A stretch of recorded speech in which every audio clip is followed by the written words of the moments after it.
जाति, वर्ण, लिंग और परंपरा के आधार पर सामाजिक भेदभाव की तल्ख सच्चाई से हम इनकार नहीं कर सकते और यह भेदभाव इंसानी सभ्यता और उसकी पूरी विकास यात्रा पर सवाल उठाती रही है। ये सवाल मानवीय अस्मिता के लिहाज से तो अहम है ही, इसके लिए होने वाले संघर्ष को जानने समझने के लिए भी जरूरी है। अलबत्ता इस असमानता के खिलाफ संघर्ष भी काफी पहले शुरू हो गया था और भारत में इस संघर्ष के एक बड़े नायक थे ज्योतिबा फूले। आज इनकी जयंती है। अभिवादन और स्वागत है आप सभी का हमारे इस खास कार्यक्रम में। मेरा नाम है केसरी पांडे और आप देख रहे हैं धिया टीवी। अपने आज के जयंती विशेष में हम महात्मा ज्योतिबा फूले के जीवन से जुड़े कुछ महत्वपूर्ण पहलुओं पर नजर डालेंगे। महात्मा ज्योतिबा फूले अग्रणी पंक्ति के समाज सुधारकों के रूप में जाने जाते हैं, जिन्होंने अपना जीवन निम्न जाति, महिलाओं और दलितों के उत्थान के लिए समर्पित कर दिया। एक समाज सुधारक होने के साथ साथ ज्योतिबा एक लेखक, दार्शनिक और एक संपादक के रूप में भी उतने ही ख्यातिलब्ध थे।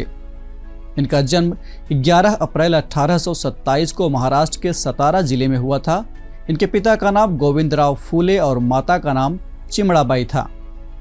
इनका विवाह सावित्रीबाई फूले के साथ हुआ था। तात्कालिक समाज में सामाजिक भेदभाव अपने चरम पर था, इसीलिए ज्योतिबा ने दलितों के उत्थान और उन्हें सामाजिक बराबरी का दर्जा दिलाने के लिए काम करना शुरू किया। उन्होंने दलितों और महिलाओं के अंधविश्वासों के कारण पैदा होने वाली उनकी सामाजिक और आर्थिक विकलांगता को भी दूर करने की कोशिश की। उनका मानना था कि अगर आज़ादी, समानता, मानवता, आर्थिक न्याय, शोषण रहित मूल्यों और भाईचारे पर आधारित एक सामाजिक व्यवस्था का निर्माण करना है तो असमान और शोषक समाज की मानसिकता को बदलना होगा। उनके इस सामाजिक आंदोलन में ज्योतिबा फूले की पत्नी सावित्रीबाई फूले ने भी बराबर की भूमिका निभाई। हालांकि वो पढ़ी लिखी नहीं थी, लेकिन ज्योतिबा राव ने स्वयं उनकी शिक्षा का प्रबंध करवाया।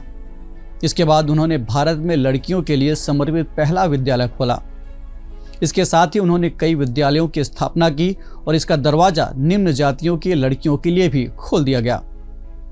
विधवाओं की नीच दशा को देखते हुए उन्होंने उनके लिए आश्रम का निर्माण करवाया और साथ ही विधवा पुनर्विवाह की भी व्यवस्था करवाई। कन्याओं की हत्या रोकने के लिए उन्होंने नवजात शिशु के लिए एक बाल आश्रम भी बनवाया। सामाजिक उत्थान की दिशा में काम करते हुए ज्योतिबा ने 24 सितंबर 1873 को अपने अनुयायियों के साथ एक सत्य शोधक समाज नामक संस्था की स्थापना की। इस संस्था का मुख्य उद्देश्य शूद्रों और अतिशूद्रों को उच्च जातियों के शोषण से मुक्त कराना था और उन्हें समाज में बराबरी का दर्जा दिलाना था।